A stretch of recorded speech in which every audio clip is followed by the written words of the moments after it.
Now then guys, welcome back to the George Scaife LFC channel. Hope you're all doing well. I was live for the game today, so my reactions are already on the channel, but we're going to dissect the game more tactically than I was speaking about earlier. I think there's a lot of interesting things to talk about regarding Liverpool's 3-1 win against Yokohama FM. I think it's the first starting team, right? So Verts obviously started, Ekitike played as well. This was kind of your front four, but again, we've seen a similar thing with Bradley getting forward, it making a back three. Kirkers kind of took it in the first phase of progression. You had a Gravenberch and Szoboszlai kind of two in here. Bradley wasn't actually overlapping. We've seen at times in pre-season something like this, like a 3-2-5 with Bradley wide or a Frimpong wide. We'll talk about Frimpong in a minute. But actually, it was more like this. I think Salah was wider. Bradley was actually inverting in this game. And I didn't, at the start, I was like, who's that?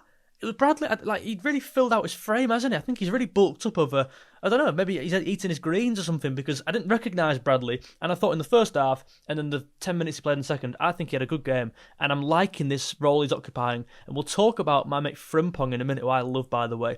But in terms of that, the way these two counter each other, they're very different fullbacks. Frimpong gives that outlet out wide, the overlap option, and Bradley gives this kind of option in midfield. He can drop in there into this kind of space and make room for Salah. So I think we'll talk about Frimpong later because he was very good equally. So Bradley played there today, in my opinion, from what I saw. But again, in that second phase of play, we're getting something like this, a kind of box in there, and Kirkers is getting forward. Kirkers is getting forward onto that last line and seeing if we can build up in some kind of fashion like this. That was the dream. That's what we tried to do again, in my opinion. And we did get there a few times. But in my opinion, we really struggled because of Gravenberch. Gravenberch had a poor game. And listen, there's reasons why. The first reason is, in my opinion, and by the way, if you're at this point in the video, if you enjoy, please leave a like. It goes honestly, it goes a long way in helping this channel grow. This is going to be the #1 place for the Liverpool community to, well, just for you to gather after a game, you know what I mean, and share your thoughts. So you leaving a like and subscribing really helps me grow. Thank you very much. And it's entirely free. You can always unsubscribe.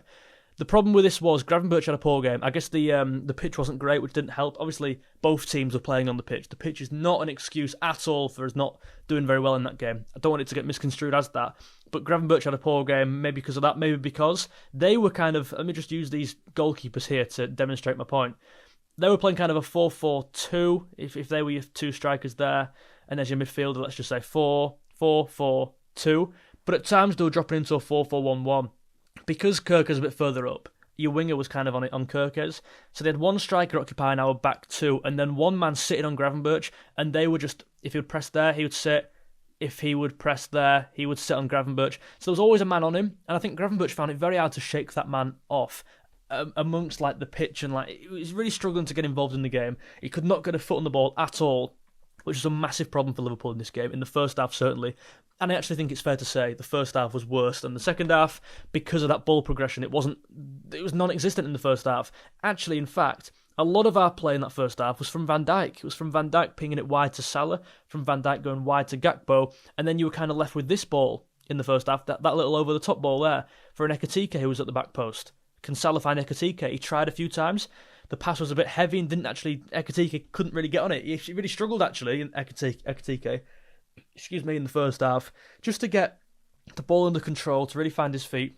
There were a lot of balls coming in aerially, he didn't really want it up there. So that same came from the other side as well, Gakpo putting in them crosses. But in the second half, it really changed. Now, I'm going to just go to, 60 minutes when we changed the whole team? So let's just change it as it goes. So Nunes came on at half-time for Ekitike. I get why he came off at half-time, new signing, etc. I also get why Gravenberch came off at half-time. I think he played a bit longer against AC Milan, if I'm not mistaken. He played longer than most, and also he had a poor game. I get why he came off. For Curtis Jones came on, Szoboszlai also came off, who I thought was alright, but again, we just struggled with having Szoboszlai and Gravenberch as a two, because one, you missed McAllister, and you missed that kind of ball progression which McAllister and Jones offered. Also, Rio Engamo, where's not Engamo? Trey Nyoni, where is he? There, number 98. Trey Nyoni came on. I was really impressed by his performance, guys. Left back was Andy Robertson. Your centre backs was very makeshift, I must say, of Endo, who I thought filled in quite well. He would look pretty sharp, actually. Frimpong played off the right. Kind of had this weird... It actually was really weird, genuinely. I couldn't work out what this shape was, because you had almost a 4-2-2-2 at one point in this game. Jones was definitely your deepest player here. Let's put Frimpong. Jones was your deepest player. It were almost like that, and then McAllister was to the right and Neunes was to the left. So it was a 4-3-3. Engamo was your natural left winger, Elliott was your right winger. But what happened was Elliott was kind of inverting. into the midfield, packing out the midfield, which then left room for Frimpong to get around the outside, which was great because I thought he was really good. He's so fast. I know it's like a really basic analysis point, but he's like one of the quickest players from A to B I've ever seen. If he made a mistake, he did make a few mistakes, and he's got the recovery pace just to get back and churn up ground. But again, actually like him with Elliott because Elliott allows a lot of room to be left over on that right-hand side for Frimpong to fill in. So Frimpong had a good game, a good half, made a great cross in for Naoni who scored the goal. But it was something like this. Endo shifted across. Tsimikas was actually in this role, which was interesting, that kind of quarterback role. And I thought, actually, he found Frimpong a good few times, and he's quite good. Tsimikas' best asset for me is delivery. His crossing, his corner delivery especially. He's, for me, our best corner taker. Tsimikas, I really think he puts in a great dead ball. So he can ping this. He's capable of doing that. Weird still, seeing him as a centre-back, and then Robertson was tucking him. Again, in that final stage, he was getting further forward, but it was a 3. Jones was sitting just in front, and then, in my opinion, this is how I read it, right? This is how I entirely read this game. I saw something like this. I saw Frimpong playing there, and I saw Naoni drifting to the left, and it was almost a 3-4-3. I don't know if people saw it the same way as me. I think Jones was certainly more deep line than McAllister. At times, it was that still. It was quite easy to just the transition between the 4-3-3 and the 3-4-3, because Naoni would just drift to that left-hand side. And that relationship with Engamoa, he seems to have picked up, whether it be in the youth team, whether it be wherever, is just these two are singing off the same hymn sheet.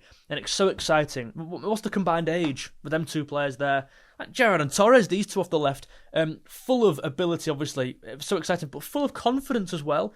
These two, that little exchange they had, Engamoa beats someone over here, he plays a 1-2 with Naoni, and granted it's not great defending, both players commit here. And Naoni just plays a great pass in. Engamoa tries to get inside like he likes to do, like he scored the goal by doing, gets inside. Good finish. Just couldn't get that shot away in the first instance. But that link-up was great. Naoni getting into the box. He came in from this channel. He came in very late if you watch him, and he managed to get on the end of it. A really good cross from Frimpong. Very Trent-esque, one of them whipped ones we saw last year. Curtis Jones in that kind of role against maybe Chelsea. He scored one of them late runners into the box. So Naoni, I'm really liking what I'm seeing so far. Engamoa was wide. Nunes I didn't think was particularly involved. He missed a sitter, didn't he? I mean, that chance was came off his left foot. I've seen someone on Twitter said that Nunes was playing like an £80 million striker in training. And I'm like, what, really? Because that was not that at all. And I've got to admit, I watched some of the training the other day on the inside Liverpool thing. He was firing. Nunes was really hitting the target. I mean, he should be, right? But he was looking sharp. And for me, he just didn't get on the ball enough and missed his only big chance. Elliott, I thought, was quiet. I mean, I'll be honest with you guys, I was on a live stream, my first ever watch along. If you want to see more of that, let me know. But I might have missed some things here. From what I've seen, and granted I was looking at chat, etc., Elliott wasn't particularly involved. And again, I might have just missed his best bits, I'm sorry. But I thought McAllister was good. I thought instantly just improved the side in terms of getting on the ball more. We evidently just kept the ball, kept it recycling. And that midfield 3, in terms of balance, I don't like it. I don't think there's enough defensive awareness in there, certainly. I don't think there's enough physicality in there, absolutely. I think you could put something like a Gravenberch in there with a McAllister and Jones works, definitely. But where does Naoni fit in this? Because I think Naoni's in that conversation now, and so is Engamoa, for, yeah, the backup, but could they start for the first team? Could they get a 20-minute cameo towards the end of the game? I'm not saying start every game or start in the Premier League, certainly, but maybe a cup game starting, because these two have seriously... I mean, one, they've impressed me in terms of their hunger, their desire, and I'll put them in the same category because they're both doing it. Not like one's doing it, the other's taking up the slack. Seriously, they're both performing, they're both hungry, they're both willing to win and get over the line. If they lose the ball, they're all over the man. They've just lost the ball too, trying to win it back for the team, trying to work. And if you're a manager picking a team, you've got to pick them based on that asset, right? Not so much the talent. Obviously, you do pick the players on talent, but you've got to be talented to get through the door. All these players are good. They're good players. But you pick them based on their attitude. And as an 18-year-old, I think at times it's very easy for an 18-year-old to have that kind of I am attitude. You know what I mean? I'm Liverpool's first team here. I'm going to play. And no, these players are not like that. They're very hungry. And I've no doubt they're going to succeed this year, whether it be in the FA Cup, whether it be in the last 20 of Premier League games, Champions League minutes. I hope these two pick up next season. Again, probably if we're winning, to take the pressure off them and ease that transition into a bigger tournament with more eyes, bigger stage. But yeah, in my opinion, having McAllister on the pitch really changed a lot of things. Again, it was a very bad pitch, I've got to say. So a lot of, take it with a pinch of salt, a lot of the passing, the progressions. I don't think it should be an excuse of why we played poor, because they played on a poor pitch and they went 1-0 up on that poor pitch. So I think people need to chill out a bit. Again, it's only pre-season. You can only analyse this so much before you go insane. That's what I've taken from the game. I really liked Naoni's performance. I thought Endo was good. I thought Tsimikas was alright in there. An improved performance against AC Milan. No bad passes backwards. Mamardashvili made a great save in the first half, down to the left. Gravenberch was poor. I thought McAllister was good. Jones was really good. I thought actually, for the goal, Jones kind of winning the ball around here. Look at that, just ready to pounce, bang. And that really was lacking in the first half, that lack of dynamism, the lack of intensity. But Jones offered that spring in his step to get forward. And also he received the ball from, was it Salah? Who was the right ear? Not Salah. Was it maybe Elliott? I don't know who it was. And he received, I want to say Salah, but was he on the pitch? And he receives the ball and Jones kind of flicks it back to Wirtz, who bangs it. It must have been Salah then. It must have been Salah. Really nice goal. There are my thoughts on the game anyway. I hope you all agree. Maybe if you don't agree, I'm absolutely interested to see what you've got to say. We now have 5 members on the channel, so thank you so much to those 5 guys. Thank you for your endless support. That goes a long way in terms of making these streams happen. Setup and stuff, StreamYard, which I'm now doing streams on. They're every maybe other day. If something happens, I'll stream. It's not going to be a case of every day. We're going to get a little schedule sorted, and hopefully this will be the place to be come the next season, or this season coming. Thank you guys. If you enjoyed, leave a like and subscribe to the channel so you don't miss a video. Thank you. See you later. Bye.